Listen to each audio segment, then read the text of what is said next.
The conflict in the Middle East has now entered a second month, and while we're working at pace for de-escalation and peace, it is now clear that the impact of this war will affect the future of our country. So today I want to reassure the British people that no matter how fierce this storm, we are well placed to weather it, and that we have a long-term plan to emerge from it a stronger and more secure nation. First, let me say once again, this is not our war.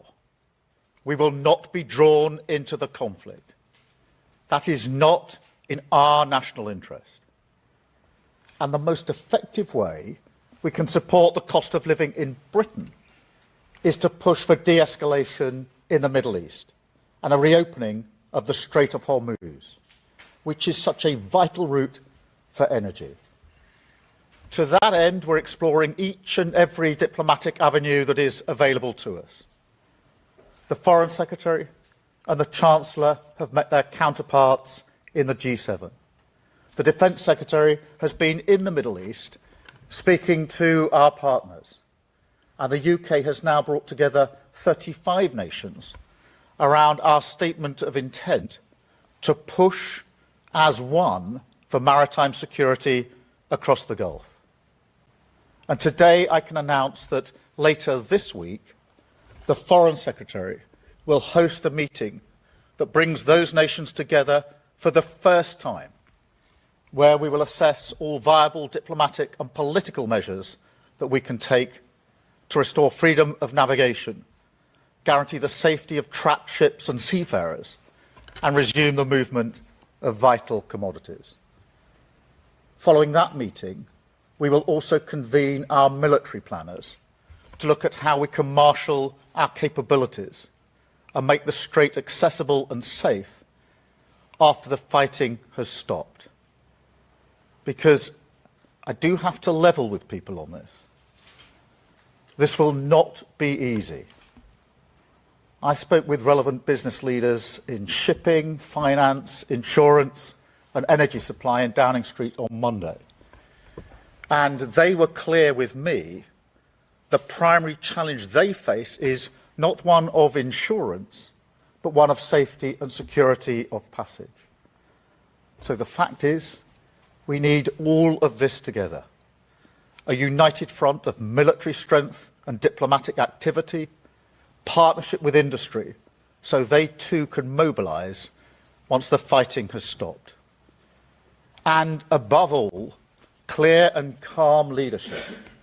That is what this country is ready to provide. Because my guide from the start of this conflict has always been the British national interest. And freedom of navigation in the Middle East is in the British national interest. Let me turn now to the impact at home, because I know that this is causing huge concern. People turn on their television, they look at their screens, they say explosions, infrastructure blown up, aggressive rhetoric. They worry that the UK will be dragged into this. We won't. But I also know that people have a deep sense that this will affect their family and their household. They can see it at the petrol pumps, and they worry about their energy bills. It is the job of government to meet these moments, not just with immediate action, but also with clarity about our direction. That's what I remember about the 1970s, when my family could not pay every bill. We struggled through the energy shocks and the price rises of that decade. But we always believed in the end that Britain would secure a better future for us. And I think that's what's been lacking in the crises of recent years. And I'm not prepared to ask the British people once again to go through a crisis, come out of it, and say, business as usual, back to the status quo. So on our economy, on our energy, and on our defence, This time will be different. We will make Britain a fairer and more secure country, because that hope is what is needed as the country comes together, and because how we emerge from this crisis will define us for a generation. So, as I set out a few weeks ago, we have a 5-point plan for the immediate crisis. We're cutting energy bills by over £100 per household today. We've extended the cut in fuel duty until September, and we're monitoring that situation daily. We're supporting people exposed to heating oil rises, setting aside £53 million for that. We're taking back control of our energy security by investing in clean British energy, because that is the only way we get your bills off the roller coaster that is controlled by Putin and the Iranian regime. And frankly, I'm sick and tired of your energy bills fluctuating up and down because we're on the international market, when if we took control of our energy and had homegrown renewables, we could stabilise your bills. And finally, as I say, we'll continue to push for de-escalation in the Middle East. But look, there's also a bigger argument here, because every one of these measures is part of a long-term plan to make our country more secure and more resilient to shocks like this. I mean, just look at what's happening today. Today, your energy bills will be cut because of the action that we took at the budget. And whatever happens in Iran, that price is now fixed until July. Today, if you need a prescription, instead of rising as they used to, the price will be frozen for a year. Today, if you're working on the national living wage, your wages will go up. Next week, on Monday, the state pension will go up. Next week, the two-child limit will be scrapped, lifting 450,000 children out of poverty, the vast majority from working households. And next week, the biggest strengthening of workers' rights in a generation will become law, a huge boost to the economic security of working people. Now, some people may say this isn't new, this was already planned, to which I say, yes, that is my point. Everything I've done in politics, certainly since the Ukraine war in 2022, is a response to this new and dangerous world. We campaigned for a windfall tax on oil and gas companies, which we extended. We focused on the cost of living, and we acted at the budget. And we've always emphasised the need for clean British energy.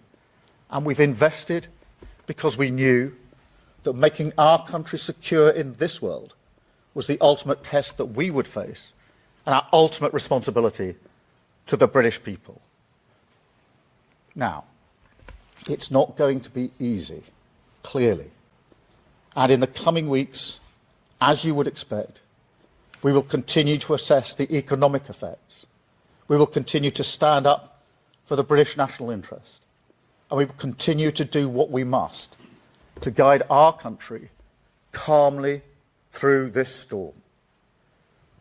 However, it is increasingly clear that as the world continues down this volatile path, our long-term national interest requires closer partnership with our allies in Europe and with the European Union.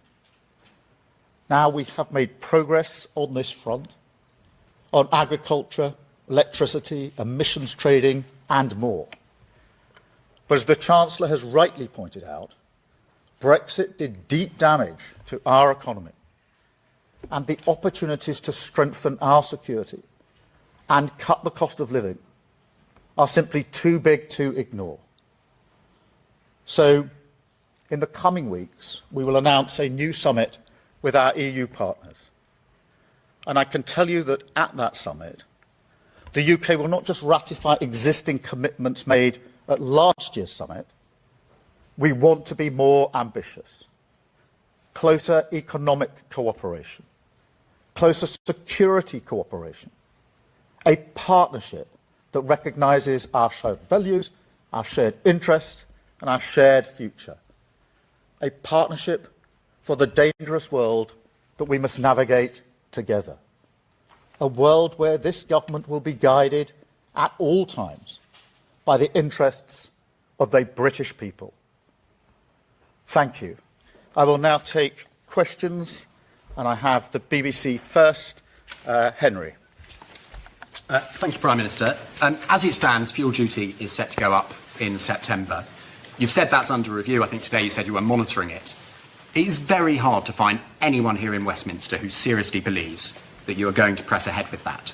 So if today was about reassurance, why don't you just give motorists that little bit of reassurance now and tell them it's not going to go up? Well, fuel duty is set until September, as you rightly say, in terms of the cut. That will remain the position. The other measures that we're taking today, obviously energy bills are going down today, on average by £100 a household, and that will remain down until the end of June, whatever happens in the conflict. And I know people are concerned to know that that remains the case, whatever happens in the conflict. So let me be clear about that. And those that are heating their homes with oil are obviously getting support. We are keeping this under review. Obviously, a lot will depend on how long the conflict goes on, how quickly the Strait of Hormuz can be opened. And that's why I've made the statement I have today about the next step that we're taking, particularly on the Strait of Hormuz, which will be crucial in terms of what actually happens to energy prices and how long there's a spike in those prices. So that's the action that we're taking today. I've got ITV, Harry. Harry. Thank you, Prime Minister. Harry Houghton from ITV News. President Trump has said this morning that he's considering pulling the US out of NATO. You've just talked about looking at a new long-term partnership with the EU, including on security. Is this an acknowledgement that Britain's long-term security relationship with the United States is about to change? Well, let me say a number of things in response to that. Firstly, NATO is the single most effective military alliance the world has ever seen. And it has kept us safe for many decades, and we are fully committed to NATO. Secondly, that whatever the pressure on me and others, whatever the noise, I'm going to act in the British national interest in all the decisions that I make. And that's why I've been absolutely clear that this is not our war, and we're not going to get dragged into it. But I'm equally clear that when it comes to defence and security and our economic future, we have to have closer ties with Europe. That's why we had the summit last year. This year, as I've just announced, there'll be a further summit. We will make good on the commitments that we put in place last year, but we will also go further in relation to the alignment. Thank you very much, Harry. I've got Lucy from Sky. Lucy. Thank you. Prime Minister, you're talking here, of course, today about the cost of living. You said yourself, nothing in this speech is new. You've got the Australian Prime Minister earlier talking about slashing tax on petrol and diesel, telling people not to use more than they need. Can you be really clear to people at home listening to this? Should they be looking at changing their behaviours now? Well, in terms of the situation, we're monitoring it carefully. We had a Cobra meeting looking at the ongoing impacts here in Britain yesterday. That is being monitored daily. I had the business sector in on Monday to discuss with them, this was shipping, finance, insurance, to discuss with them mainly how we deal with the Strait of Hormuz, how quickly we can get action there to get the supply open or fully open. And that is what we are doing. They're decisions that we think are right here, and we will continue to do that.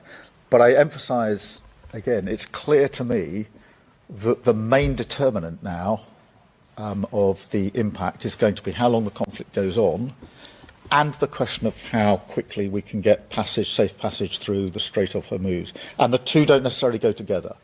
In other words, I don't think it can necessarily be assumed that a de-escalation of the conflict necessarily at the same time brings the full reopening of the Strait of Hormuz, and that's why we're moving to the next level of planning in relation to the Strait of Hormuz. We've been dealing with this for some time, but now we move to the next stage with the Foreign Secretary meeting coming up later this week, the first time we've convened that coalition, if you like, of countries to look at diplomatic means, political means, and then the military planners coming together at a separate meeting to look at capabilities.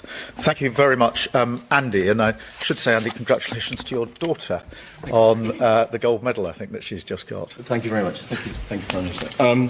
Prime Minister, actually following on partly from Lucy's question, I mean, in other parts of the world, there is much more of a sense of leaders preparing their populations to say, this is hard, you may have to do things differently. Yet from your government so far, we've heard behave as normal, even book your summer holidays as normal. Isn't it time maybe to address the British people and say, perhaps we have to start thinking about our behaviour in a different way? Well, a number of points in response to that. Firstly, there are a number of measures we're taking.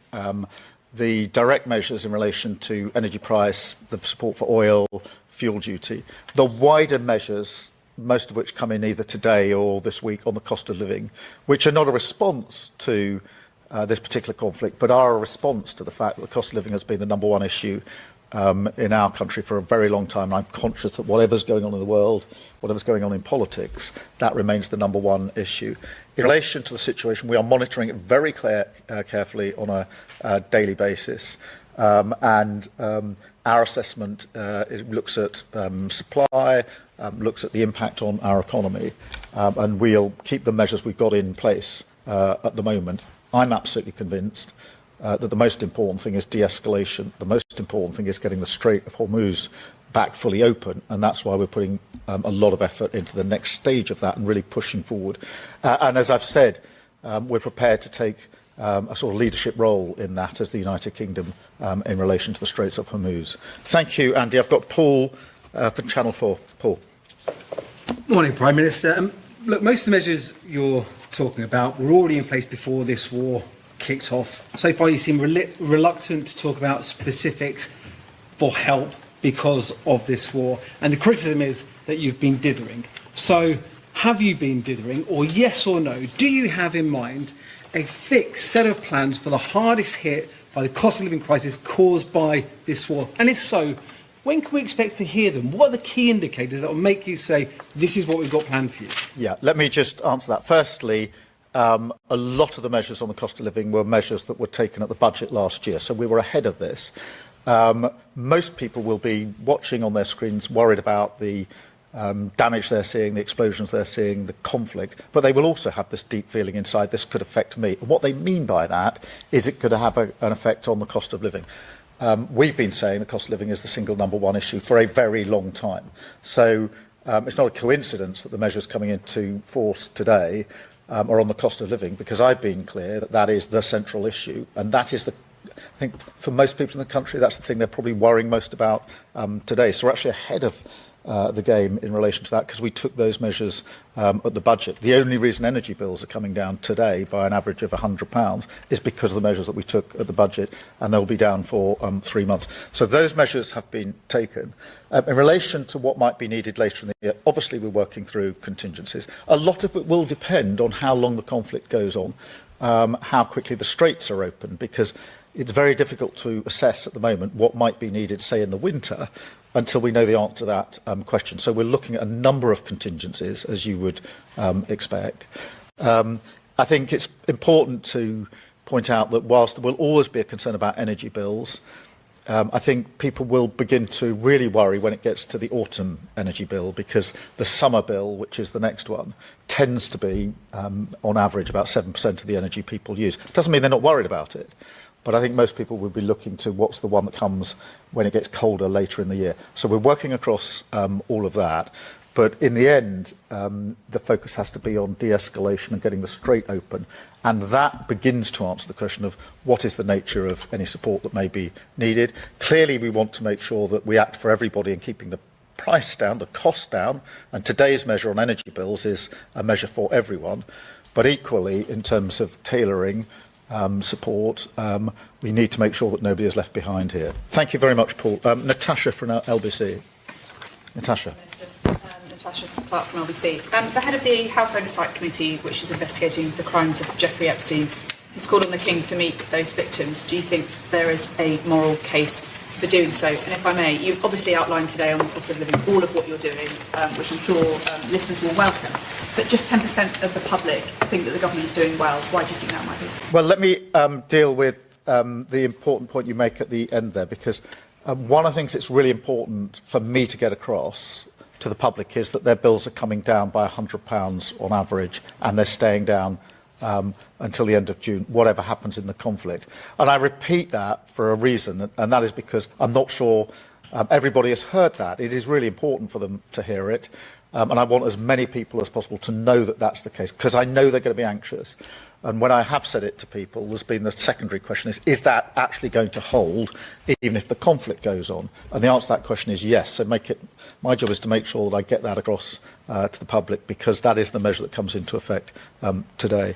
In relation to the King, I think it's important to appreciate this is part of the 250 celebrations that are in place. So it's a long-planned visit.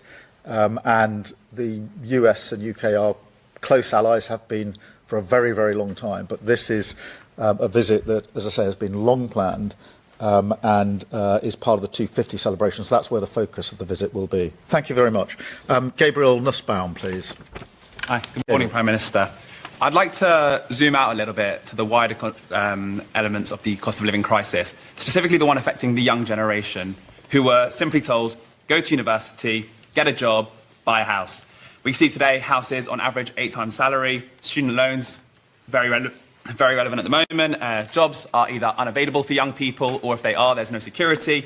The pension system compared to previous generations is completely different. Salaries not keeping up with the cost of living crisis, and childcare costs through the roof, putting people off or delaying starting families. I'd love to ask you to share a message to this young generation, perhaps more to look at an element of hope and confidence looking forward to the future. Yeah, well, let me give that, and let me tell our young people we've got their back. And all of the points you raise are really important, whether it's home ownership, where the average age of home ownership has gone up because of the inaction of the last government. That's why we're building more homes. On childcare, childcare is now free from 9 months to 4 years, makes a huge difference for young people with young children. In terms of the money it saves them, their ability to get back to work. And on that question of getting into work, we're putting in place what we call a youth guarantee, which is a strong support from the government to help people into work and support them into work, because all the evidence is if they are able to get into work, even for a relatively short period, the likelihood is that they will then go on from there with a secure job into the future. So all of those measures are in place. But it's really important you highlight the impact on young people, who I think will feel that they've been let down over the last decade and a half. And we need to put that right. Thank you very much. I've got Jessica from The Guardian. Jessica. Morning, Prime Minister. I wanted to pick up some of what you said about closer relationships with Europe. Do you believe, you said before that you don't think it's right for the UK to rejoin the customs union. Are we heading towards more of a rejoining of the single market? Is that something you think would improve Britain's economic future? Well, I do think that we should strengthen our cooperation on defence, security, energy, emissions and the economy. And on the economy, the steps we've taken so far have been in relation to the single market, and I'm ambitious that we can do more in relation to the single market, because I think that's hugely in our economic interests. Obviously, this is a matter of negotiation and discussion with the EU, but the summit we have this year will not just be a stocktake summit where we look at actually the 10 strands that we put in place last year. It will be a deliberate ambition on our part to go further than that and to cooperate more deeply, including in the economic sphere. So thank you, Jessica. I've got Jack from The Sun. Jack. Hi, Prime Minister. Jack Elson from The Sun. Can I just pick up on that point? Do your manifesto commitments not to rejoin the customs union, free movement or single market still stand? And you previously said from this podium that you wouldn't be forced to choose between tethering Britain closer to either Europe or America, but it does seem that you are engaging with close negotiations with Europe and you have a deteriorating personal relationship with Donald Trump. So is it fair that you are actually choosing Europe over America? Well, manifesto commitments remain, but we made it clear in the manifesto that we wanted a closer relationship with Europe. So that is perfectly consistent with our manifesto. I'm not going to choose, because I think it's in our interest to have a strong relationship with the US and with Europe. But I do think that when it comes to defence and security, energy, emissions and the economy, we need a stronger relationship with Europe. I actually think that will help strengthen our relationship with the US, because successive presidents have said that Europe needs to do more on their defence and security. I've long argued that with European colleagues, that we should be doing more. And that's not just, for example, on defence spend, although it is on defence spend. It's also on how we spend, how we collaborate, cooperate. And that's why I've focused on deals, for example, that we've done with Norway in relation to frigates. Really good deal, very good for trade, very good for jobs in the Clyde, but really importantly, interoperability of the frigates. We can have our crews on their frigates, they can have their crews on our frigates. That, to me, is the future of a stronger European defence, which is bringing together the capability that we've had. So we don't just get each country developing its own capability. It's an ongoing discussion. I spoke at the Munich conference about it. I spoke at the Jeff meeting about it last week in Finland, that we have to go beyond just a numbers game. And be much more integrated in the way that we work on defence and security. Thank you, Jack. And I've got Joe from Bloomberg. Joe. President Trump said yesterday that he wouldn't come to the aid of the UK anymore in his Truth Social post. How seriously do you take that threat from our main ally? Well, it's very important that we're clear. There's been a good deal of pressure on me to change my position in relation to joining the war, and I'm not going to change my position on the war. So whatever the pressure, whatever the noise, I'm the British Prime Minister and I have to act in our national interests. I should say that on defence and security and intelligence, we're obviously working closely with the US, as we always do. And in relation to the planning on the Strait of Hormuz, of course, that involves talking to the Americans as well. So, as I say, whatever the pressure, whatever the noise, my job is, as British Prime Minister, to concentrate on what's in the British national interest. That's what's guided me through this conflict so far. It will continue to guide me as we go forward. Thank you very much indeed. Thank you.